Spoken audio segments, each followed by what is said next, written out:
नम भगवती वासुदेवाय।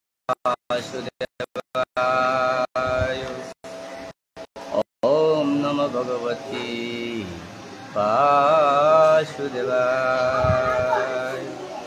ओम अखंड मंडलाकारं व्याप्तं येन चराचरं तत्पदं दर्शितं येन तस्मै श्री गुरुवे नमः। गुरु ब्रह्मा गुरु विष्णु गुरुदेव महेश्वर गुरुदेव परम ब्रह्म तस्मै श्री गुरुवे नमः।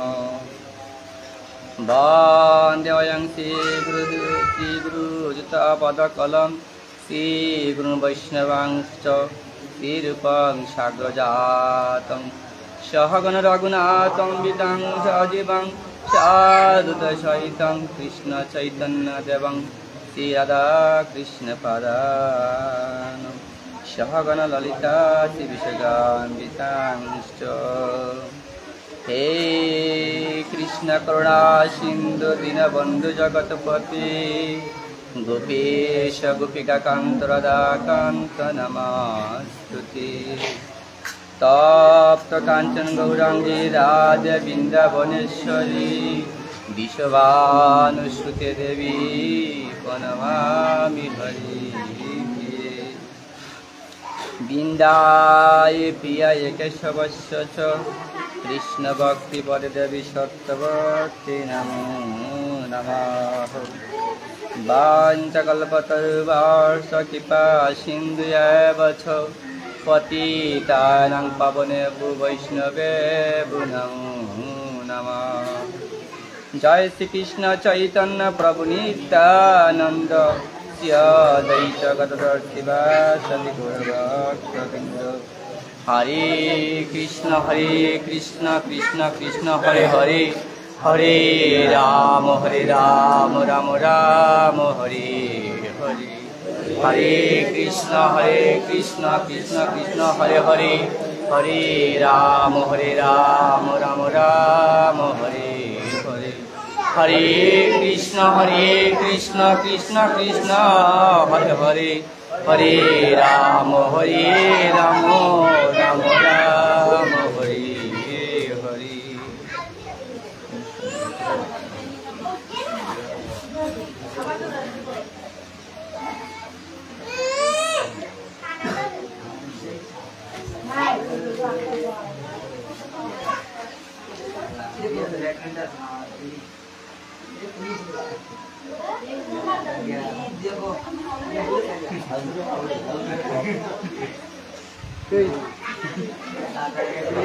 উপস্থিত সমাবেত সুধী সবার রাতুল রাঙ্গা চরণে আমি আবাজন প্রণতি নিবেদন করছি এবং সবাইকে বৈষ্ণব জ্ঞানে ধন্যবাদ নিবেদন করছি। আমি সাধনহীন বদনহীন বিদ্যাহীন বুদ্ধিহীন, আমার অনেক ভুলভ্রান্তি হবেই, ওদের ক্ষমা করবেন। আর গীতা পাঠ করার মতো যোগ্যতা গোবিন্দ আমাকে কোনো দান করেননি, তারপরে আপনাদের সম্মুখে বসেছি শুধু আপনাদের চরণধুলি পাওয়ার মনোরথে।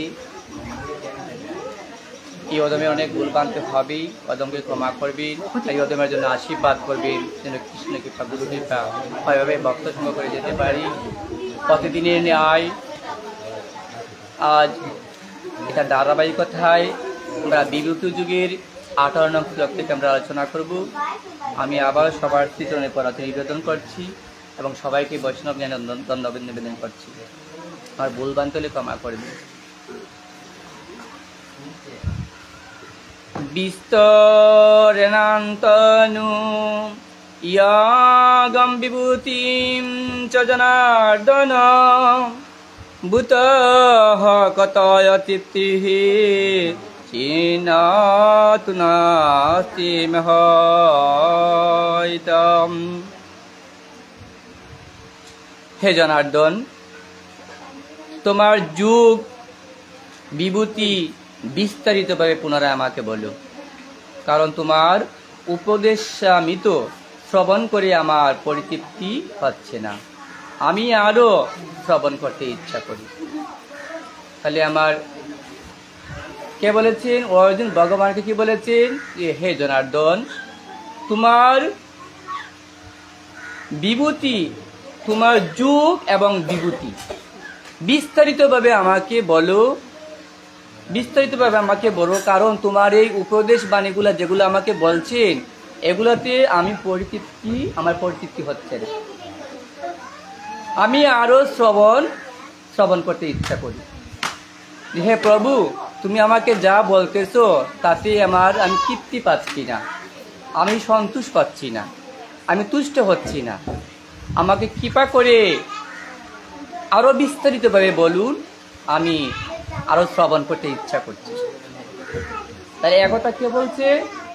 অর্জুন ভগবানকে প্রশ্ন করলেন কি, হে জনার্দন, আপনি আমাকে যা বলছেন আপনার যুগ এবং বিভূতিগুলি আরো বিস্তারিতভাবে আমাকে বলুন।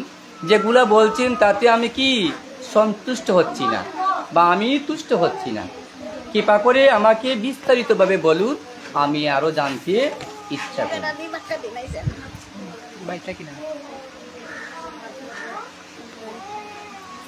শিব ভগবান উত্তরে কি বললেন? হন্ত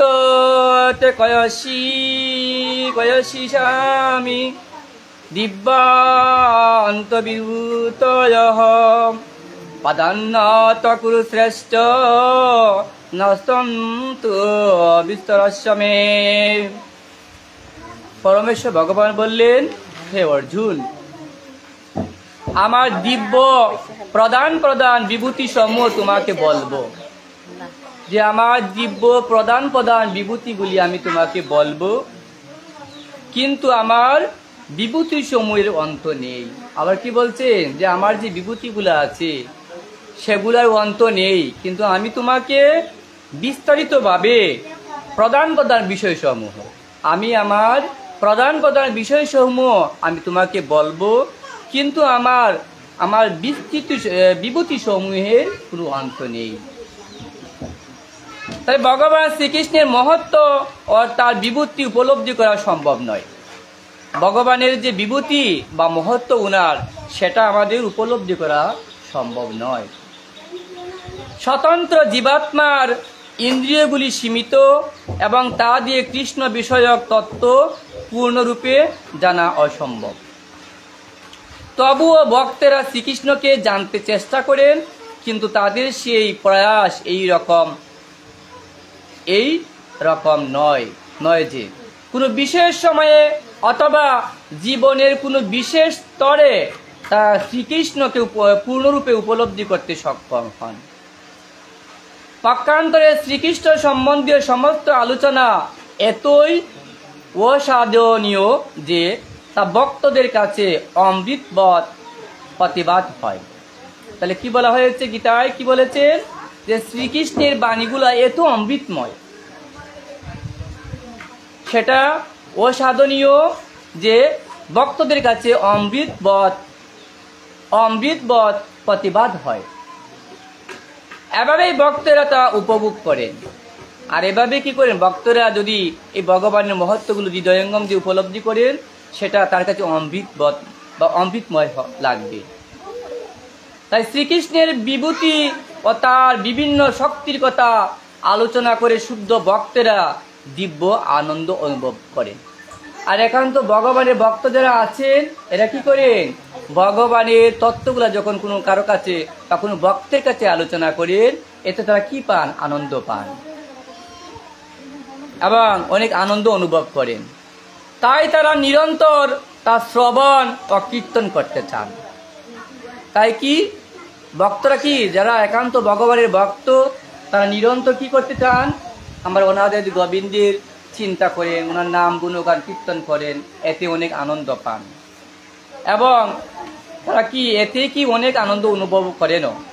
তাই তারা নিরন্তর তা শ্রবণ ও কীর্তন করতে চান। আর এই আনন্দ পান বিদায় তারা কি করে? নিরন্তর এই কৃষ্ণ গুণগান করতে চান, কৃষ্ণ নামে মজে থাকতে চান। কিন্তু আমরা কলিহত জীব, সাধারণ মায়াবদ্ধ জীব, আমরা কি এই সময় আমাদের নাই। আমরা এই মায়ায় মগ্ন হয়ে, এই জড়জাগতিক চেতনায় আমরা গুলিত হয়ে, মায়ার দ্বারা বদ্ধ হয়ে, মায়ার মুহে আমরা মোহিত হয়ে আমরা কৃষ্ণ কথা গোবিন্দ কথা নাম নেওয়ার মতো আমাদের সময় নাই। তাই যতক্ষণ পর্যন্ত আমরা ওনার চরণে আশ্রিত না হতে পারছি, ওনার কৃপা লাভ না করতে পারছি, ততক্ষণ কি হবে না, আমাদের শান্তি আসবে না। তাই যারা একান্ত কৃষ্ণ ভক্ত, যারা গোবিন্দের চরণে আত্মসমর্পণ করেছেন, তার নিরন্তর কৃষ্ণের চিন্তা, গোবিন্দের চিন্তা, আমার ওনাদের গোবিন্দের চিন্তা সর্বসময় করে যান। কিবা দিবা কিবা নিশি সদা সর্বদা হাতে কর্ম করেন এবং নিরন্তর আমার ওনাদের গোবিন্দের নাম গুণগান কীর্তন করে যান। তাই শ্রীকৃষ্ণ জানেন যে জীবেরা তার বিভূতির কুল কিনারা পায় না, তাই তিনি তার বিভিন্ন শক্তির মুখ্য প্রকাশগুলি কেবল বর্ণনা করতে সম্মত হয়েছেন। তাই কথাটি অত্যন্ত গুরুত্বপূর্ণ, কারণ তারা কেবল ভগবানের শক্তির কয়েকটি মুখ্য প্রকাশই কেবল অনুভব করতে পারি, কেননা তার শক্তি বৈচিত্র্য অনন্ত। সেই অনন্ত শক্তিকে পরিপূর্ণভাবে উপলব্ধি করা আমাদের পক্ষে কখনোই সম্ভব নয়। তাই এই শ্লোকে ব্যবহৃত বিভূতি বলতে উল্লেখ করা হয়েছে যার দ্বারা তিনি সমগ্র সৃষ্টিকে নিয়ন্ত্রণ করেন। তাই অমরকোষ অভিধানে বিভূতি শব্দের অর্থে বলা হয়েছে অসাধারণ ঐশ্বর্য। তাই বিভূতি শব্দের অর্থে বলা হয়েছে কি, এটা অসাধারণ ঐশ্বর্য। তাই নির্বিশেষবাদীরা অথবা সর্বেশ্বরবাদীরা পরমেশ্বর ভগবানের অসাধারণ বিভূতি ও তার দিব্য শক্তির প্রকাশ উপলব্ধি করতে পারে না। জড় ও চিন্ময় উভয় জগতেই ভগবানের শক্তি ভিন্ন ভিন্ন প্রকাশের মাধ্যমে ব্যক্ত হয়েছে। তাই এখানে শ্রীকৃষ্ণ বর্ণনা করেছেন একজন সাধারণ মানুষও কিভাবে তা অনুভব করতে পারে। এভাবেই ভগবান তার অনন্ত শক্তিকে কেবল আংশিকভাবে বর্ণনা করেছেন। এখানে কি, ভগবান তার অনন্ত শক্তিকে কেবলমাত্র এই শ্লোকে আংশিকভাবে বর্ণনা করে গেছেন। তাই অহমাত্মা গুরা কেশ সর্বভূতাশয়স্থিত অহমাদিষ্ট মদ্যম চ ভূতানামন্ত এব চ। হে গুরাকেশ, আমি সমস্ত জীবের হৃদয়ে অবস্থিত পরমাত্মা। তাই কি বলেছেন, আমি সমস্ত জীবের হৃদয়ে অবস্থিত পরমাত্মা, যে আমি প্রত্যেকটা জীবের হৃদয়ে আমি অবস্থিত আছি। আমি সর্বভূতের আদি মধ্য অন্ত, আমি সর্বভূতের কি আদি মধ্য অন্ত। তাহলে আমার গোবিন্দ কি আছেন, প্রত্যেকটা জীবের মধ্যে পরমাত্মা রূপে তিনি বিরাজমান। কিন্তু এই যে আমাদের এগুলাকে কি, আমাদের কাম ক্রোধ লোভ লালসা যে আমাদের মধ্যে রয়েছে, এগুলাকে অচেতনভাবে আমাদের দেহে আছে, এগুলার দ্বারা অচেতন থাকে। তো যখন আমরা এগুলোকে বেদ করে আমরা পারমার্থিক জগতের জন্য আমরা এগুই, বা যে ভাগবত শ্রবণ করি, গীতা শ্রবণ করি, হরে কৃষ্ণ মহামন্ত্র কীর্তন করি, হরি নাম যজ্ঞ করি, তখন কি হয়, এই পরমাত্মা জাগ্রত হয়। পরমাত্মা যদি জাগ্রত হয় তাহলে কি হয়, আমাদের পারমার্থিক পথে আমরা অগ্রসর হতে পারি এবং পারমার্থিক পথে আমরা সন্ধান পেয়ে থাকি। তেমনইভাবে একটি গাছে যখন আমরা জল সিঞ্চন করি গাছটা পরিপুষ্ট হয়ে ওঠে এবং পরিপুষ্ট হয়ে কি সেটা শাখা প্রশাখায় পল্লবিত হয়। তেমনইভাবে এই ভগবত গীতা বা আমরা হরে কৃষ্ণ মহামন্ত্র যখন আমরা কীর্তন করি বা এগুলো শ্রবণ করি, তখন কি হয়, আমাদের পরমাত্মা এই বীজের অঙ্কুরিতের মতন কি হয়, চৈতন্য পায়। যখন কি হয়, সেটা আস্তে আস্তে কি হয়, অঙ্কুরিত হয় এবং সেটা শাখা প্রশাখায় পল্লবিত হয়, ফুলে পরিণত হয়।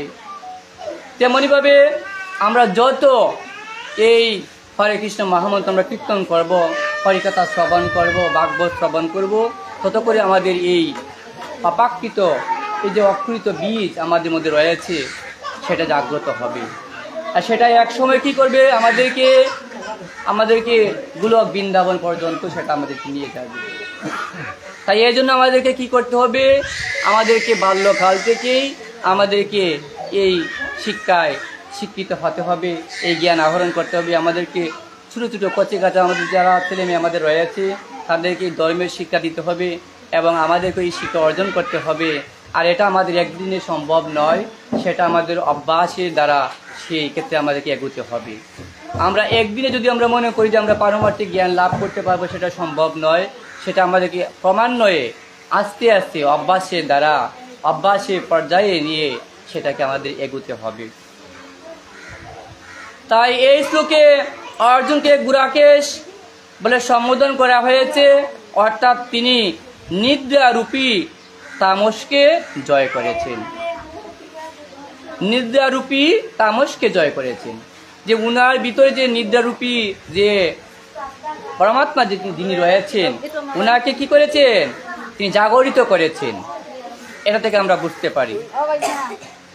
তাই যারা অজ্ঞানতার অন্ধকারে নিদ্রিত তারা কখনোই জানতে পারে না পরমেশ্বর ভগবান কিভাবে বিবিধ প্রকারে জড় বিষয় জড় চিন্ময় জগতে নিজেকে প্রকাশ করেন। তার কি বলা হয়েছে, যারা অজ্ঞতার অন্ধকারে নিদ্রিত তারা কখনোই জানতে পারে না পরমেশ্বর যে কে, তিনি কিভাবে বিবিধ প্রকারে জড় চিন্ময় জগতে নিজেকে প্রকাশ করেন এবং তিনি কিভাবে যে এই জড় জগতে নিজেকে প্রকাশ করেন তা আমরা জানি না, কারণ আমরা তো নিদ্রিত অবস্থায় আছি।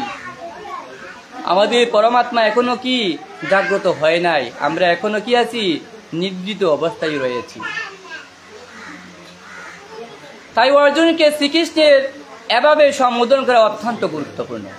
এ কারণে ভগবান অর্জুনকে ঋষিকেশ বলে সম্বোধন করেছেন, না গুরাকেশ বলে সম্বোধন করেছেন।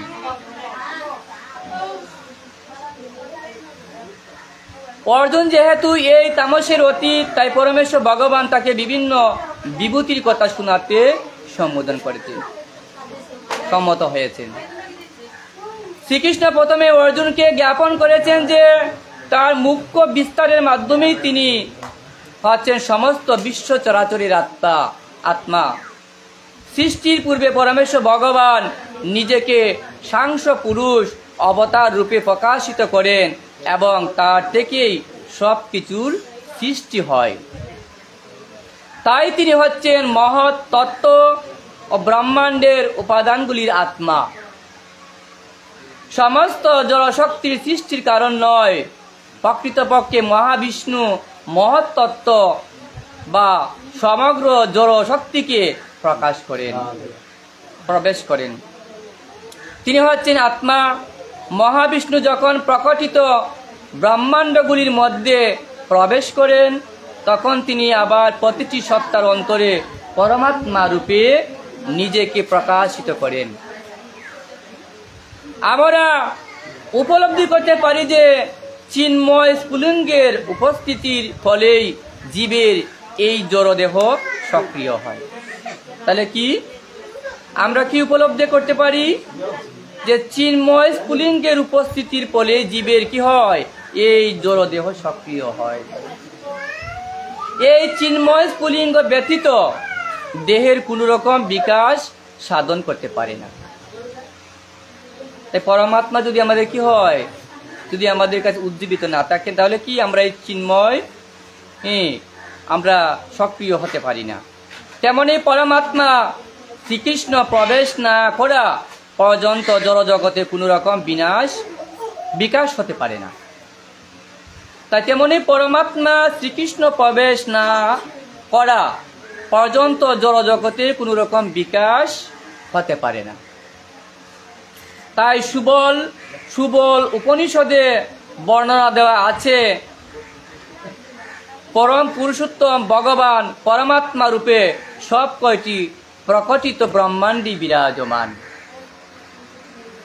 শ্রীমদ্ ভাগবতেও 3টি পুরুষ অবতারের কথা বর্ণনা করা হয়েছে। সেগুলি আবার সাতত্য তন্ত্রে ও বর্ণিত আছে। বিষ্ণু তত্ত্ব ত্রিণী রূপাণী পুরাশাক্কান্ন বিদুহ। পরম পুরুষোত্তম ভগবান এই জড় জগতে কারণোদক সাই বিষ্ণু, গর্ভোদক সাই বিষ্ণু ও কিরোদক সাই বিষ্ণু, এই তিন রূপে নিজেকে প্রকটিত করেন। তাই ব্রহ্ম সংহিতায় মহাবিষ্ণু ও কারণোদক সাই বিষ্ণুর বর্ণনা আছে, যা কারণর্ব জলে ভজতি মে যোগ নিধ্যাম। সর্বকারণের পরম কারণ পরমেশ্বর ভগবান শ্রীকৃষ্ণ মহাবিষ্ণু রূপে কারণ সমুদ্রে সাহিত থাকেন। সুতরাং পরম পুরুষোত্তম ভগবান হচ্ছেন এই বিশ্ব ব্রহ্মাণ্ডের মূল তথ্য, প্রকটিত বিশ্ব চরাচরের পালনকর্তা এবং সমগ্র শক্তির সংহারকর্তা। তাই আদিত্য নামায়াম বিষ্ণু জ্যোতিষায়াম রবিরংশুমানঃ মরিচি মরুতাস্মি নক্ষত্রানামাম শশী। আদিত্যের মধ্যে আমি বিষ্ণু, জ্যোতিষ্কেদের মধ্যে আমি কিরণশালী সূর্য, এবং মুরুদদের মধ্যে আমি মরিচি, এবং নক্ষত্রদের মধ্যে আমি চন্দ্র। তাহলে ভগবান কি বলেছেন? আমি আদিত্যের মধ্যে আমি বিষ্ণু, জ্যোতিষ্কদের মধ্যে আমি কিরণশালী সূর্য, এবং মরুদদের মধ্যে আমি মরিচি, এবং নক্ষত্রদের মধ্যে আমি চন্দ্র। তাই দ্বাদশ আদিত্যের মধ্যে শ্রীকৃষ্ণ প্রধান। আকাশে অসংখ্য উজ্জ্বল জ্যোতিষ্কের মধ্যে সূর্য হলো মুখ্য। তাই ব্রহ্ম সংহিতায় সূর্যকে ভগবানের একটি উজ্জ্বল চোখ রূপে গণ্য করা হয়েছে। তাহলে পুরুষ সংহিতায় ব্রহ্ম সংহিতায় সূর্যকে ভগবানের একটি উজ্জ্বল চোখ রূপে গণ্য করা হয়েছে। অন্তরিক্ষে 50 রকমের বিবিধ বায়ু প্রভাবিত হচ্ছে, এবং এগুলির নিয়ন্ত্রণকারী দেবতা মরিচি হচ্ছেন শ্রীকৃষ্ণের প্রতিনিধি। তাই অসংখ্য নক্ষত্রদের ভিতর রাত্রিবেলায় চন্দ্র অত্যন্ত সুস্পষ্ট উজ্জ্বল, এবং এভাবেই চন্দ্র শ্রীকৃষ্ণের প্রতীক। এই শ্লোক থেকে প্রতীয়মান হয় যে চন্দ্র একটি নক্ষত্র। তাই যে সমস্ত নক্ষত্র আকাশে ঝলমল করে সেগুলিতেও সূর্যের আলোক প্রতিফলিত হচ্ছে। আকাশে যতগুলো চন্দ্র কি নক্ষত্র জল জল করে, সেটা কি সূর্য থেকে আলো পাচ্ছে, সে কথাটা এখানে বলা হয়েছে।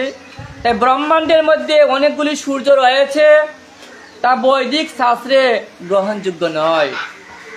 সূর্য একটি, এবং সূর্যের প্রতিফলনের দ্বারা যেমন চন্দ্র আলোকিত হয়, সেই রকম নক্ষত্রগুলিও আলোকিত হয়। তাই যেহেতু ভগবদ গীতা এখানে নির্দেশ করেছে যে নক্ষত্রগুলির মধ্যে চন্দ্র একটি নক্ষত্র, তাই যে সমস্ত নক্ষত্র ঝলমল করে সেগুলি সূর্য নয়, বরং সেগুলি চন্দ্রের মতো নক্ষত্র। তাই বেদা নাম সমবেদু অস্মি বেদা নামস্মি বাসব ইন্দ্রিয়া নাম মনতাস্মি ভূত নামস্মি চেতনা। তাই সমস্ত বেদের মধ্যে আমি সামবেদ, সমস্ত দেবতাদের মধ্যে আমি ইন্দ্র, সমস্ত ইন্দ্রিয়ের মধ্যে আমি মন, সমস্ত প্রাণীদের মধ্যে আমি চেতনা। তাহলে কি বলেছেন গোবিন্দ? কি বলেছেন? যে আমি সমস্ত বেদের মধ্যে আমি সামবেদ, সমস্ত দেবতাদের মধ্যে আমি ইন্দ্র, এবং সমস্ত ইন্দ্রিয়ের মধ্যে আমি হচ্ছে মন, এবং প্রাণীদের মধ্যে আমি চেতনা।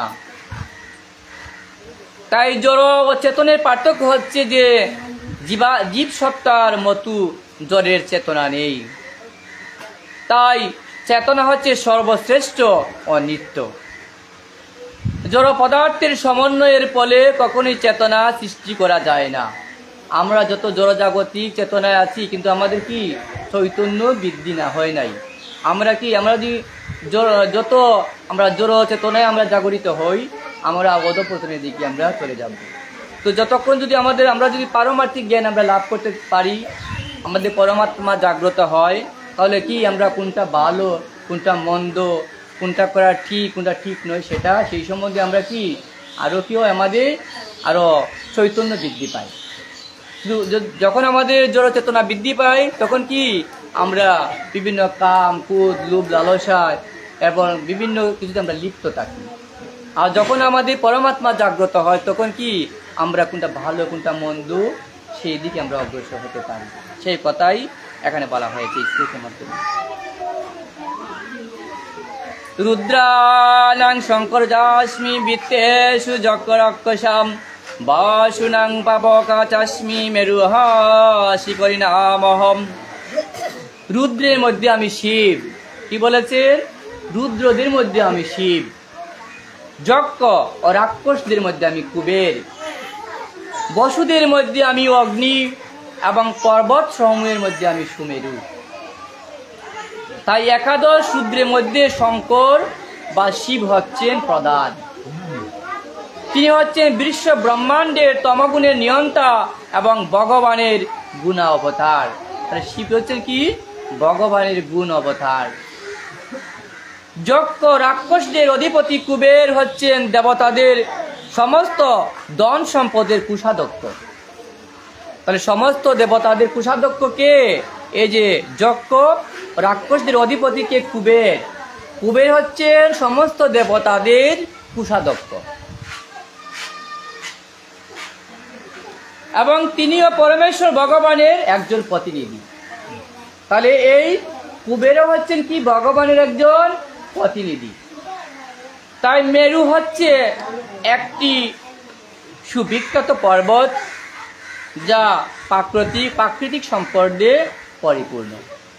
আর এই যে সুমেরুর কথা এখানে বলা হয়েছে, এই মেরু হচ্ছে একটি সুবিখ্যাত পর্বত, যা প্রাকৃতিক সম্পদে সেটা পরিপূর্ণ।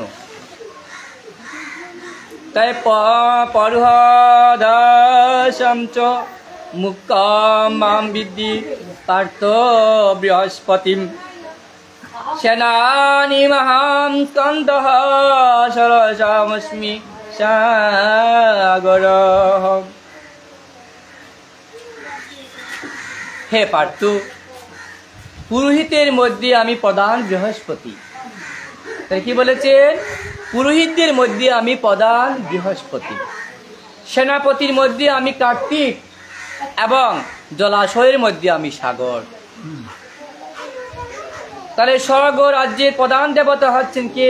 ইন্দ্র, এবং তাকে স্বর্গের রাজা বলা হয়ে থাকে। তার শাসনাধীন গ্রহলোককে ইন্দ্রলোক বলা হয়। তাই বৃহস্পতি হচ্ছেন ইন্দ্রের পুরোহিত। এই বৃহস্পতিকে ইন্দ্রের পুরোহিত, এবং ইন্দ্র যেহেতু সমস্ত রাজাদের প্রধান, সেই জন্য বৃহস্পতি হচ্ছেন সমস্ত পুরোহিতদের মধ্যে প্রধান।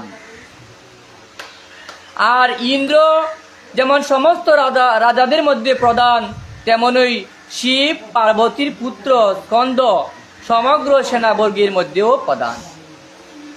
আর সমস্ত জলাশয়ের মধ্যে সমুদ্রই হচ্ছে প্রধান। শ্রীকৃষ্ণের এই অবিভক্তিগুলি তার মাহাত্ম্যকেই ইঙ্গিত করে। মহর্ষিণা বিগুরায়ং গিরামস্মে একমস্করম যজ্ঞানাম জপতু অস্মি তাবরাম হিমালয়। মহর্ষিদের মধ্যে আমি ভিন্ড এবং বাক্য সৌমের মধ্যে আমি ওমকার। যজ্ঞ সৌমের মধ্যে আমি যজ্ঞ এবং স্থাবর বস্তু সৌমের মধ্যে আমি হিমালয়। তাহলে এখানে কি বলেছেন? যজ্ঞ সৌমের মধ্যে কি? আমি যজ্ঞ। যজ্ঞ সৌমের মধ্যে কি বলেছেন? উনি হচ্ছেন যজ্ঞ, এবং স্থাবর ও বস্তু সৌমের মধ্যে আমি হিমালয়। তাই এই ব্রহ্মাণ্ডের প্রথম জীব ব্রহ্মা বিভিন্ন ধরনের প্রজাপতি সৃষ্টির জন্য কয়েকজন সন্তান সৃষ্টি করেছেন। সেই সন্তানদের মধ্যে সর্বাপেক্ষা শক্তিশালী সন্তান হচ্ছেন মহান ঋষি ভিগু। সমস্ত অপ্রাকৃত শব্দের মধ্যে ওম শব্দরূপে ভগবানের প্রতিনিধিত্ব করে। তাই সমস্ত অপ্রাকৃত শব্দের মধ্যে ওম শব্দরূপে ভগবানের প্রতিনিধিত্ব করে।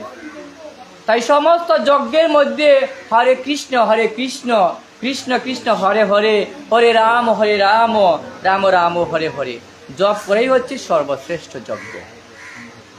তাহলে গীতা কি ভগবান কি বলেছেন? যে এই নাম যজ্ঞের উপরে আর কোনো যজ্ঞ শ্রেষ্ঠ হতে পারে না। এই নাম যজ্ঞই হচ্ছে সর্বশ্রেষ্ঠ যজ্ঞ।